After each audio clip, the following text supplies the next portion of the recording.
Okay. New segment in light of events.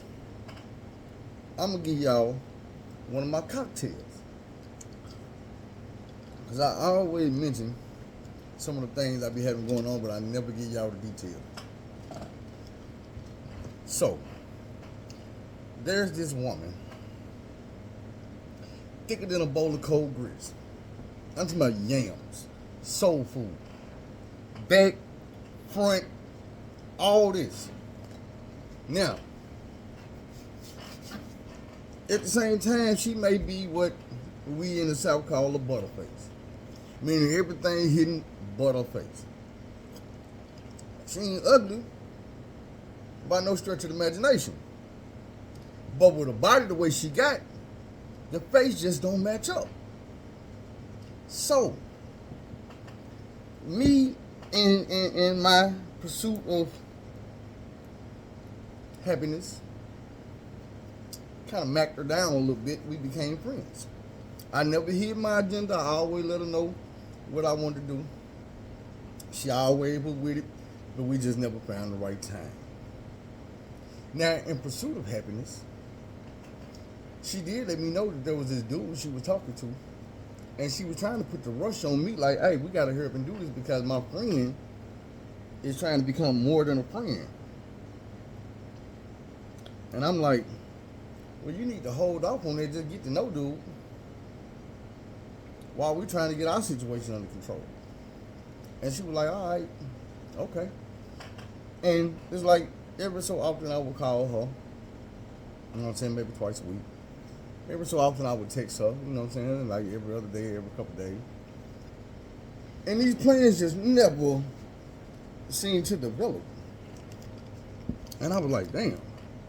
In the meantime, in between time, I'm going through what I go through, trying to find me a solid relationship, knowing it ain't gonna be with her. And y'all know my rules, like, hey, I don't know what you gonna do when you got somebody, but when I got somebody, it's a wrap. Like, you missed out. I'm not fit to jeopardize what I've been wanting for what I've been wanting. Because what I've been wanting from you, I'm gonna get in this relationship. But what I want from you ain't gonna be a relationship, so I'm not gonna risk all that for that little bitty part. But I can get that little bitty part over here with all this. So, you know, I was still single. She was still single. We were still trying to squeeze it in between work and her having kids and a career and all this stuff. And I'm not gonna lie. I hit her one time and I was like, look, because I felt myself getting closer to and closer to a relationship. So I was like, you know what? Let me hit you one more time. And I'm like, hey, what you got going tonight? And she was like, man, I gotta do something. Now, she said she was with her friend drinking and eating pizza, watching movies. And I'm like, you know, the man in me wants his friend to be a female. But I texted her a few more times. She was like, yeah, I was with my BF. Now, you know, the man in me wanted that to be my best friend. But I'm not no dummy. So, I was like, damn. Dude then became the boyfriend. It's kind of a wrap now. Because that's what she had told me. In so many words. And I'm like, I got the feeling that sense of it's over. So now I'm like in my aggressive mode, not trying to get it, but like, fuck it. You know what I'm saying? I'm like, all right, well, bet, do what you do. I'm good. And when I dismissed the whole situation, all of a sudden, about 15 minutes later, I get there, bing! And it's like, well, hey, this day, I might have a little freedom if, you know what I'm saying, if you got something, we can make it happen. I'm like, ain't that how they always do when you be like, man, I'm good? They be like, I can make it better. So, a couple days go by, and up pops the day that she say she's supposed to be free. Mind you, I did not text her or call her in between. Because I'm like, shit. And I ain't going to be lame, man. I be really trying to spare my own damn feelings. But I was in my feelings. And that's why I just came on out with the aggressiveness. Like, well, fuck it. You know what I'm saying? Do what you do. I'm good. I'm focused over here somewhere. So I sent the text. I'm like, what's up? And she was like, hey, I'm for the lead this little dinner party I'm at. I'll be home in 15 minutes. I'm going to hit you. I'm like, all right, whatever. About 20 minutes go by. Bing! What's up? Where you want to meet at? Really, she asked me where I was at. I told her I'm over here in the city, in the town, where I can be found. And she was like, man, I'm not driving all the way out there. I'm like, well, you know, I have been known to go public. And she like, public, what you mean? I'm like, in the car, outside the car, at the park, at the library, you know what I'm saying? At the bridge. I'm the type of nigga who, when it's time to do it, goddamn, it's time to do it. And you ain't got nowhere to go. Shit, go where you at. It's exciting. And she was like, well, you know what? I've done that too. So we started exchanging stories about how we've done that. And she was like, I got caught. And I'm like, shit, I done been caught before. So I told her a little story about when I had got caught. And she told me a little story, and she was like, no, nigga, I got caught by the police. I'm like, see, that's not who I'm trying, anybody else but the police. So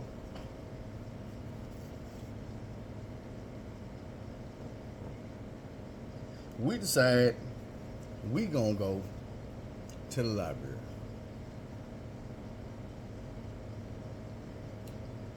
I slide by the liquor store, get me a love glove, safe sex. I stop by the liquor store, get me a love glove, hop back in that thing, and I'm headed to the library. So about 20 minutes later, I'm pulling up at the library. I'm like, hey, matter of fact, this was the fucked up part about it. When I'm pulling up to the library, there's like 2 more blocks I gotta hit and a right. I'm behind this white truck. And I'm like, damn, this motherfucker going where I'm going. Now, once you hit that right, it's 2 big ass parking lots. Really 3. One of them is off to the side where you can't get to it unless you cut through the other parking lot. So it's 2. When you pass these 2 parking lots, these are parking lots to the library. But I don't be in the parking lot. I be at the actual library, like outside. So I swoop down there, and I'm thinking about it. I'm like, she not going to come down here. She would have went to the parking lot. So I called her. I'm like, hey, where you at? And she like, I'm over here in the parking lot, trying to find a parking space. So I double back around to the parking lot, and she tell me what she driving. It's the damn truck that was in front of me. This was her. So I see her. She pull up under the goddamn light. I pull up beside her. I'm like, that's you? She like, yeah, that's you. I'm like, yeah. I said, but let's go somewhere else, because it's like the light pole is in between me and your car. And we don't need to be under the light. So we slide to the other side of the parking lot. Hop out, talk for a bit. I'm like, we gonna get in here or we gonna get in there? She like, it's more room in mine, because she was in the SUV. So we jump in there and we talk for another 25 seconds. And suddenly I'm like, you know what? Why she talk to this? And she like, oh, okay, it's like that. So we stripping down. I did my little buffet thing. She did her little buffet thing. And while she doing her little buffet thing, and I don't mean to speed past it, but I ain't finna give y'all all the details. I do what I do and it's good. It lasted for a minute, maybe 20, maybe 25. I know it was a lot of songs played while I was down there. And they was kind of going with the theme of what we were doing all night, because this is another song did this shit too. I don't know the name of the song, but y'all probably gonna know it when I see it. When it was her turn, music was playing. I'm sitting here laid back thinking. I be thinking all type of shit, weird shit, but I be thinking shit, and I be smiling and cheesing and looking goofy, and you know what I'm saying, rubbing on my stomach and pulling on my dreads, and I be doing shit. So she handling the business, and her phone, bing, And I don't ask no question like who is that, but she chuckled a little bit like and she get back to it. Bing! I'm like, damn. What is he hating on? Fuck up what we got going on. But they didn't. So right around this time, you know what I'm saying? She get her little 15, 20 minutes in. And I'm like, damn. She ain't like most people try to get 2, 3 minutes in. Like, I'm tired of this. But she got her little go in. And I was sassified. And she asked me, she like, you got that glove? And I'm like, yeah, I got it. I'm already knowing that's my cute leaning up, and I snatched it out the arm of the door because I had put it in the arm of the door when I took my shit off. That little cubby hole. So I snatched that off, put the wrapper back in the arm of the door, slide that on. She didn't. So I didn't, you know what I'm saying? And then I quickly find out that, oh shit, my knees ain't made for this no more. This motherfucking thing is hard as hell on my knees, both of them. I'm like, fuck. I found a little soft groove for one knee, and I'm looking for one for the other knee, but my legs don't spread that far apart to where the other soft groove was. I'm like, no. Maybe if I lay my ass down on my side, throw this leg over here, put your leg between my legs, and then, yo, that worked. And we in that motherfucker, you know what I'm talking about, doing what we do. It's going down. About a good 10 minutes. After about 10 minutes, I'm like, you know what? If I prop up on the elbow and kind of just a little bit, I can get me some. So I do that. And now I'm talking about, yeah, we got this thing rocking. And then I call a motherfucking Charlie horse. Goddamn leg locked up. And I'm, oh, shit. I threw the leg to the front of the truck. I'm bamming on this mother. I'm trying to beat that bitch out, and it ain't working. So I just strolled for a minute, and I'm trying to, you know how a nigga be, I'm trying to just go and get a little wiggle in, because, you know what I'm saying, the shit's still feeling good, and she's still moaning and groaning like it's feeling good. So I'm trying to, but that leg just steady, and I'm like, oh shit, this ain't gonna work, and I'm rubbing this motherfucking leg, and I'm trying to rub it, and I'm trying to beat this bitch, and finally I just had to slip on it, slip up out this thing, and I sat up, and I'm trying to rub it. And she's like, you okay? I'm like, just give me a minute, I'm be all right, just give me a minute. I said, damn, it ain't like when you at the house and you just jump up and walk around the room for a minute. Only thing I can do is jump out this motherfucking car and walk around the car, butt ass nigga. She said, nah, don't do that. I said, man, you don't know me. I'll do it. But I can't get out of the car right now. My leg locked up. So I'm rubbing on this motherfucker. Bing! Her phone go off again. She looked at the motherfucker. And she like, oh my God. And I'm like, what's up?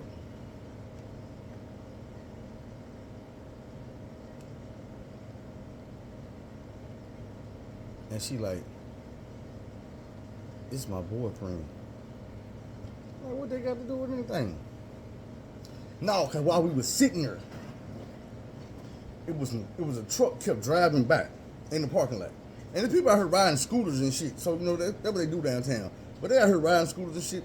But I kept seeing the same white truck drive by, kind of like damn near identical to hers. So this mother kept on riding by. And last time I'm like, man, why it seem like dude keep riding through here trying to look over in this truck? And she would laugh, she's like, that what it seemed like? I'm like, yeah, it seemed like this motherfucking truck keep on sliding through here like he know what's going on and this bitch trying to see. She laughing off, bing! That's when the phone went off. And she like, oh my God. And I'm like, what's up? She's like, it's my boyfriend again. She said, I hope he ain't track me down. Track you. She's like, yeah, he be doing weird, goofy shit like that. He a Marine. I'm like, oh shit, I'm thinking, nigga, I'm Army. Yo, fuck he a Marine, but I'm thinking, nigga, I was Army goddamn when I was 17, 18 years old, nigga. I done been through some shit since then, nigga. I'm not the young whippersnapper I used to be, but I ain't no punk. I ain't no whole ass nigga. Let me fucked up. So, we sitting there, and by this time, big man done went down to little man. And he didn't, but we still sitting here by that nigga, and I'm rubbing on booty cheeks and shit. And she explained to me about this nigga, she for some reason, instead of boyfriend, now she calling him trouble. She's like, yeah, trouble, and I'm like, trouble? Like, yeah, he didn't, tracked my location before on my Snapchat. But he said he wasn't gonna do it no more. And I'm thinking to myself, I don't usually hate on no nigga. But for some reason, the way you said that he said he not gonna do it no more sound like a goddamn lie. Then she get to telling me that he got a truck just like the white one is now parked a few spaces behind us with their lights on. The white one, they been riding through her. And I'm like, man, we need to put our clothes back on. She's like, probably. And I'm like, ain't just a bitch. I ain't, you know what I'm saying? I'm not trying to find an exit, like I'm trying to jump out of this car and run for my life. But now she telling me the story about how he stalked her last time and tracked her down and all this shit. How he be in different vehicles and all this shit. And I'm like, now her daughter texting because the dude been texting her daughter.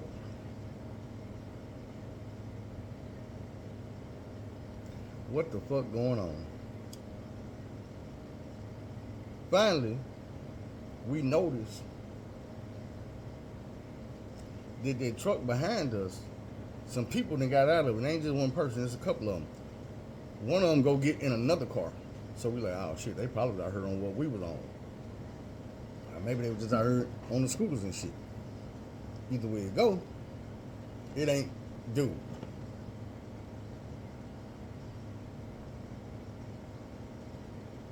But on this time, we talked for a minute. I told her, all right, we're going to head to the house. Let me know when you made it home safe. And I head on to the house.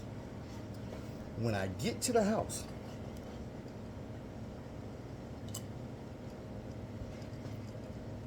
I got 2 text messages from her. The first one is, I'm home safe. I made it about 2 minutes ago. The second one is, you're not going to believe this. That's what she said. You're not going to believe this. This man just called me and told me that he followed me to that parking lot, was riding through the parking lot watching us, and the shit turned him on. And he went back home waiting on me, and now he trying to get me to come to his house, and I don't know if I'm going or not because I'm scared. And I'm thinking in my head, what the fuck? This man followed her, watched me pipe his gal down, watched her chew me up, and all this shit.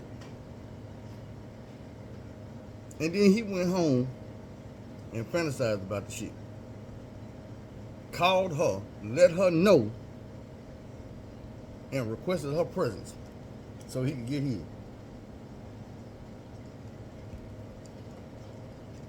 And I'm like, Phil? How you always find yourself in these weird ass situations? Anyway, it's been one of my cocktails. Maybe I'll tell y'all some more. Maybe I'll keep this shit to my damn self. Either way it goes.